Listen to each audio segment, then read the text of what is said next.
ಯಾಕೋ ತುಂಬಾ ತಲೆ ನೋಡ್ತಾ ಇದ್ದೇವೆ. ನಿಮ್ ತಲೆನೋವಾಗಿ. ಮಮ್ಮಿ ಹೊಟ್ಟೆ ಹಸಿದೆ, ಊಟ ಹಾಕೊಡು. ಊಟ ಹಾಕೊಡ್ಲೇನಾ? ಹ್ಞೂ ಹಾಕೊಡು. ಹಾಕೊಡ್ಲೇನು ಊಟ? ಆಯ್ತು ಹಾಕೊಡು. ಅವ್ನಿಗೆ ಏನಕ್ಕೆ ಹಾಕೊಡ್ಬೇಕು? ಅವನ ಅಲ್ಲಿ ಫ್ರೆಶ್ ಆಗಿ ಏನೋ ತಿನ್ಬಿಟ್ಟು ಬಂದಿದ್ದಾನೆ ಇವಾಗ. ಏನ್ ತಿನ್ನು? ಫ್ರೆಶ್ ಆಗಿ ಅಲ್ಲಿ ಸಗಣಿ ತಿನ್ಕೊ ಬಂದ.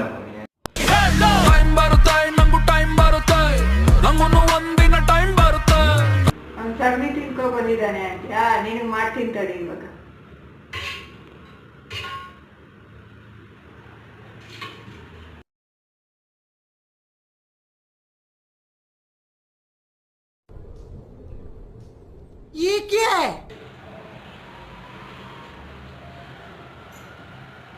ಏನಮ್ಮ ಇದು? ಸಾಂಬಾರ್ ಇರೋದು